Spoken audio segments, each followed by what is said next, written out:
গ্রাম বলেন শহর বলেন সর্বত্রই এই বিশেষ একটি দিন পহেলা বৈশাখ। সকলে আনন্দে উল্লাসে উদযাপন করে থাকে, যুগ যুগ ধরে করে আসছে, ভবিষ্যতেও হয়তো করবে সবাই। চমৎকার একটি দিন কাটলো এই পহেলা বৈশাখে। তো এখানে সাংস্কৃতিক অনুষ্ঠানের ভিতরে ছিল সেই ঐতিহ্যবাহী লাঠি খেলা। দেখতে বেশ ভালোই লাগে, বিভিন্ন কৌশলে তারা খেলা দেখিয়ে থাকে। তো এর সাথে সাথে ছিল আরও সাংস্কৃতিক কিছু অনুষ্ঠান, যেমন গান ছিল, আবৃত্তি ছিল, নৃত্য ছিল। তো বেশ বিশেষ আকর্ষণ এই লাঠি খেলাটা। এখানে দর্শকের সমাগম এত বেশি ছিল যে ভিড় ঠেলে দাঁড়ানো কষ্টকর হয়ে গেছিল। তবু পরিবেশটা খুব শিথিল ছিল। মেয়েদের জন্য আলাদা পাশ ছিল, ছেলেদের জন্য আলাদা পাশ। বেশ স্বাচ্ছন্দ্যেই সবাই খেলাটা উপভোগ করেছে। দেখুন, এদের এই কৌশলগুলো দেখলে বেশ ভালোই লাগে।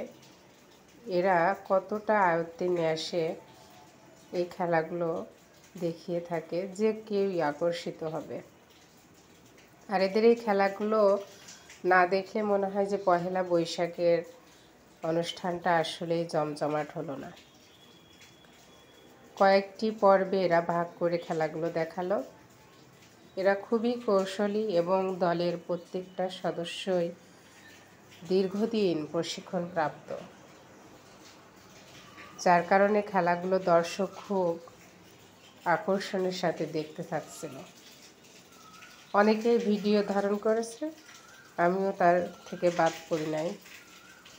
এটা স্মৃতিতে রেখে দিলাম এদের এই কৌশলী খেলাগুলো দেখার জন্য। ছোটবেলায় দেখতাম গ্রামে বিভিন্ন বাড়ির উঠানে উঠানে এই খেলাগুলো হতো। সে সময় মানুষের নগদ টাকা পয়সা খুব কমই থাকতো। চাল, ডাল, গম এগুলো যখন হতো, ধান, এগুলোর বিনিময়ে এই খেলাগুলো তারা উপভোগ করত। বিভিন্নভাবে তারা বাড়ি বাড়ি যেয়ে এগুলো সংগ্রহ করতো আর তার বিনিময়ে খেলাগুলো দেখিয়ে থাকতো। বর্তমানে এগুলো বিলীন প্রায়, তারপরও বিশেষ বিশেষ এই অনুষ্ঠানগুলোতে তাদেরকে আমন্ত্রিত করে। তাতে এদের আগে থেকে রোজগারটা কমলেও একেবারেই যে শেষ হয়ে গেছে তা না। গ্রাম বাংলায় এখনও এই খেলাগুলোর প্রচলন আছে, ভবিষ্যতেও থাকবে আশা করা যায়।